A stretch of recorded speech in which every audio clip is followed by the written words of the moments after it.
ခန်းထဲကိုဒိတ်စိတ်ဝင်လာတဲ့မြို့သားဟာသူ့ရဲ့ခင်မုံမော်ပဲကမှခုတ်သူတယောက်ဖြစ်နေတာကိုသိပါလျက်နဲ့သူမကဘာတမ်းမှမထွက်ပဲလိုက်တင်နေညီတက်နေပြီးခဲ့ပါတယ်။ဒါနဲ့မကသေးပါဘူးကိုတားလဲပြီးအဲ့ဒီမြို့သားကိုပြတ်ဖက်လိုက်ပါသေးတယ်။ဘာလို့လဲဆိုတော့ဒီလူကလက်ရှိ agree မင်းမြန်မှန်သူမသိနေလို့ပါပဲ။ဒီခိုက်တန်လေးအတွက်သူမကခုနှစ်တိုင်တိုင်စနစ်တကျကြံစီခဲ့တာပါ။နိုင်နေနဲ့မှမိဖုရားတွေဘလောက်ပဲများများဘယ်သူမှဒီလိုမျိုးစီးကြော်ရဲလို့ကိုမလို့ရကြပါဘူး။ဒါပေမဲ့ကျွန်မကတော့ဒါကိုလုပ်ပြလိုက်အောင်မယ်။လွန်ခဲ့တဲ့ credit တော့အရာအားလုံးကိုချင်းပြီးလက်စားချေဖို့သူမဆုံးဖြတ်ခဲ့ပါတယ်။အဲ့ဒီတော့ကလမ်းမေးမှာဒုက္ခရောက်နေတဲ့ agreement ကြီးကိုသူမရဲ့မဖြစ်သူကကယ်တင်ပေးခဲ့ပေမဲ့လည်းကောက်ကျတဲ့ကိုလုံးတော့ကအဲ့ဒီကျေးဇူးတရားကိုပိုင်စီးပြီးသက်သေဖျောက်ပွင့်ရအတွက်အမဖြစ်သူကိုပါရေးစစ်ဆက်တက်ဖြတ်ခဲ့ပါတယ်။မိမျက်စိရှိတဲ့အမဖြစ်သူတက်ခင်ရတာကိုမြင်လိုက်ရတဲ့ညီမဖြစ်သူရဲ့ရင်းထဲမှာတော့အဲ့ဒီနေရာစာပြီးကလစားချေလို့တဲ့အာကာရမုံတရားတွေဟာမြင့်တွယ်လာခဲ့ပါတော့တယ်။သူမဟာနီလန်ပေါင်းစုံအသုံးပြုပြီးတော့ဟော့မီသားစုစီမှာအခြေကုပ်ယူနိုင်ဖို့ကြိုးစားခဲ့လို့အဲ့ဒီမိသားစုကိုပဲသူမရဲ့ကလစားချင်မှုအတွက်ချင်းနှင်းတော့တစ်ခုလုံးတုံးချဖို့ဆုံးဖြတ်လိုက်ပါတယ်။ဒီနေ့မှာတော့သူမဟာပြုံးဝန်းတဲ့နဲ့အတူနန်းနကကျင်းပတဲ့ဆက်တော့ပွဲကိုတက်ရောက်လာခဲ့ပြီးမတော်ဆချော်လဲကျသွားတဲ့အချိန်မှာပဲမျက်နှာပေါ်ကဖုံးထားတဲ့ပွားစားဟာလည်းအစီအစဉ်တကြနဲ့ကွက်ကြကြပဲလွတ်လပ်သွားခဲ့ပါတော့တယ်။အေဂရစ်မင်းကြီးကအဲ့ဒီမင်းကလေးကိုမြင်မြင်ချင်းပါပဲ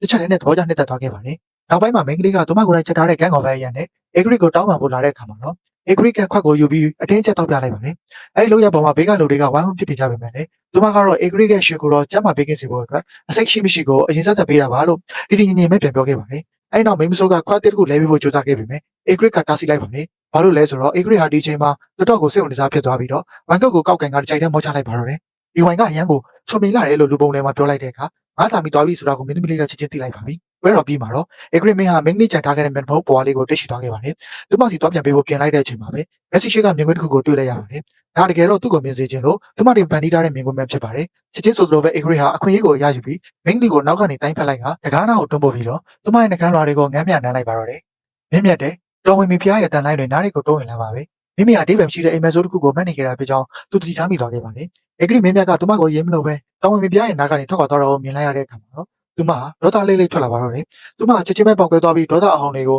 ိုလမ်းတွေစေကံမလေးစီကိုအညှို့တကြီးပုတ်ချလိုက်ပါတော့တယ်။အသက်ဘေးကလွတ်မြောက်ဖို့ရန်အတွက်စေကံမလေးကတော်ဝင်မီဖျားကြီးဟာအရှင်မင်းကြီးရဲ့တက်စကကျေးဇူးရှင်ဖြစ်ကြောင်းမှန်တိုင်းတို့ပြောခဲ့ရပါတယ်။ဒီနန်းတော်6ခုလုံးမှာရှင်မင်းကြီးလေးနဲ့ဓာဆုံးကမီဖျားကြီးဖြစ်ပြီးသူတို့နှစ်ဦးကြားနှဆိုင်လာတဲ့တန်ရောက်စင်နှောင်ကျိုးကိုတော့ဘယ်သူနဲ့မှနိုင်ရှင်လို့မရနိုင်ပါဘူး။ရှင်မင်းကြီးတိုင်းပြည်ရဲ့အာဏာစက်ကိုခိုင်ခိုင်မာမာပြန်လည်ထိန်းချုပ်နိုင်တဲ့အခါမှာတော့ပထမဆုံးမြောက်စားခံရမယ့်သူဟာမင်းဖျားကြီးပဲဖြစ်လာမှာအသေးချပါပဲ။ဒါဟာငါကိုယ်တိုင်ပါပဲ။ချိန်ထဲမှာပဲဇက်လိုက်မင်းသမီးဟာတိတ်ကဖြစ်ပျက်တွေကိုပြန်သတိရလာပြီးကိုလုတ်တော်ဖြစ်လက်တဲ့ချင်းဟာသူ့အတွက်ခြေကုပ်ယူဖို့တက်တက်ဖြစ်ပြီးအေဂရီရဲ့မျက်နှာသားပေးမှုကိုရယူကကျင်ဟာတော်ကြီးစီကရအားလုံးကိုလွတ်ယူပြီးတွေးကြည့်ဆောက်ဖို့သူကြံစီနေတာပါ။နောက်တစ်နေ့မှာတော့အမျိုးသားရဲ့လေမင်းဘော်ကအနှမ်းရကအေဂရီရဲ့တန်တရားကိုနှိုးဆွလိုက်ပါတယ်။မင်းမဆိုးကတခင်ကြီးနဲ့ဇင်းကြီးရဲ့တွေကျွန်တော်မှုအကြောင်းရှောက်တင်ပြီးချားသူတွေကိုဆက်သားဖို့ကြိုးစားခဲ့ပေမဲ့အေဂရီမင်းကတော့မနာလိုဝင်တိုစိတ်တွေပြင်းထန်လာပြီးနန်းတော်ပြင်ဘက်ကိုထွက်လှည့်ဖို့ဆိုပြုခဲ့ပါတယ်။မင်းမဆိုးဟာအေဂရီရဲ့ဆိုလိုရင်းကိုရိပ်မိသွားပြီးဟော့ဆိုင်တော်ရဲ့အကြောင်းအရာတွေကိုရှောက်တင်လိုက်ပါတော့တယ်။မတ်မွန်ပန်းတွေစွမ်းကုန်ဖွင့်နေတဲ့အချိန်မှာရှင်မင်းကြီးကိုယ်တိုင်တွားရောက်ကြည့်ရှုတင်ကြောင်းအကြံပြုလိုက်တဲ့စကားဟာအေဂရီမင်းမြန်ရဲ့စိတ်အလုံးနဲ့ထပ်တူချသွားပါတယ်။အေဂရီမင်းမြန်ဟော့ရင်တော်ကိုကြွလာတော့မယ်ဆိုတာကိုသိလိုက်ရတဲ့အချိန်မှာတော့ဒါဟာသူမတို့အခင်ကောင်းမယ်ဆိုတာကိုဇက်လိုက်မင်းသမီးကရေးမိလိုက်ပါတယ်။သူမဟာအိမ်တော်ကတော်ကြီးရဲ့အညှို့တစ်ကိုခံရစေဖို့ရည်ရွယ်ချက်နဲ့စေခံမိဖို့ကြောင်းကနေငှက်တိုက်ဆုပ်ပြုတ်တစ်ခုတောင်းယူခံလိုက်ပါတယ်။အိမ်ကတော်ကြီးကဒီသင်းကိုကြားလိုက်ရတဲ့အခါမှာတော့ချက်ချင်းပဲပြေးပေးဖို့ရောက်လာပြီးသူမကိုကျုံးနဲ့တုံတော်ထားဖို့ပြေးပေးလိုက်ပါတော့တယ်။ညင်ကြပြီဆိုတာကိုသိလိုက်တာနဲ့ဇက်လိုက်မင်းသမီးဟာခန်းထဲကနေတမ်းပြီးထွက်ပြေးခဲ့ပါတယ်။အဲဒီချိန်မှာပဲအေဂရစ်မင်းမြတ်ကလည်းအိမ်တော်ထဲကိုရောက်ရှိနေခဲ့ပြီဖြစ်ပါတယ်။သူမဟာအင်ကြီးရင်ဘက်ကိုတမင်ဆွဲရလိုက်ပြီးအေဂရစ်မင်းမြတ်ရဲ့ရှင်းမောင်မှာပဲအကွက်ချက်ချက်လဲချပြလိုက်ပါတယ်။ဒီမြင်ကွင်းကိုမြင်လိုက်ရတဲ့အေဂရစ်ကလည်းသူမအတွက်ဝင်ရောက်ဖြစ်ရှင်းပေးဖို့ဆုံးဖြတ်လိုက်ပါတော့တယ်။အိမ်တွေကိစ္စဆိုပေမဲ့လည်းအတိုက်ခွက်တဲ့နဲ့ဒီလောက်ထိလက်ပါကျန်းခဲ့ကြတာကိုကြားလိုက်ရတဲ့အခါမှာတော့ဝမ်မီသားစုအနေနဲ့ကိုအိမ်တွေရေးကိုတော့မထိချုံနိုင်ဘူးဆိုရင်ငါကိုတော့တိုင်းပြည်ရေးတွေကိုဘလို့လုပ်ပြီးတော့ယုံကြည်စွာနဲ့လွှဲနိုင်ပါလေလို့မိန့်တော်မှတ်လိုက်ပါတယ်။ရှင်မကြီးစိတ်ချပါကျွန်တော်မျိုးအပြင်းထန်အပြစ်ပေးပြီးဒီကိစ္စကိုတေချာပေါက်ဖြေရှင်းပါမယ်လို့ကြည်ပေးလိုက်ပါတော့တယ်။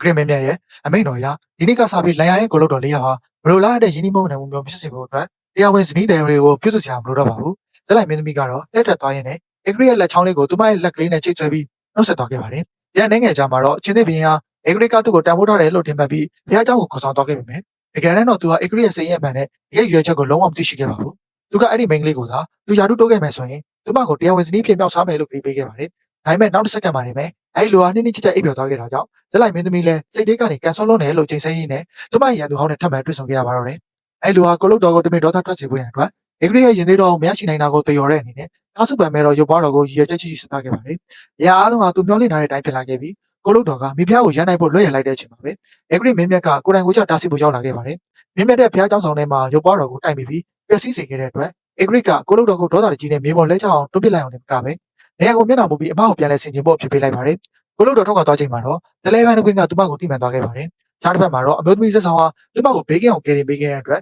အေဂရိမင်းမြတ်ကိုကျေးဇူးတင်စကားရှောက်တင်နေပါတယ်။အရှင်မင်းကြီးကသူမကိုဘယ်လိုကျေးဇူးဆက်မှာလဲလို့မေးမြန်းလိုက်တဲ့အခါ မိန်းကလေးကဓာတ်လက်ကိုအသုံးပြုပြီးမတ်မွန်တီကိုအမှုပညာများကိုလိဖက်ပြနေတာကိုမြင်လိုက်ရပါတယ်မင်းကြီးကလည်းဒီမိန်းကလေးမှာတက်တိလိမ္မာတော်တဲ့တယောက်များလာကြည့်လားဆိုပြီးတော့ချီချူစကားဆိုလိုက်ပါတယ်ဒါပေမဲ့လည်းမိန်းကလေးကမတရားလိုက်တဲ့အချိန်မှာတော့ရဲကျရှိရှိနဲ့အရှင်မင်းကြီးရင်ခွင်ထဲကိုနှွှဲလျောင်းစွာလက်ချသွားခဲ့ပါတယ်သူမကိုကွေ့ဂျိုးလို့မြည်ပြီးခြေထောက်တွေနည်းနည်းပြော့နေလို့ပါဆိုပြီးညူတူတူနဲ့အကြောင်းပြချက်ပေးလိုက်တာပါ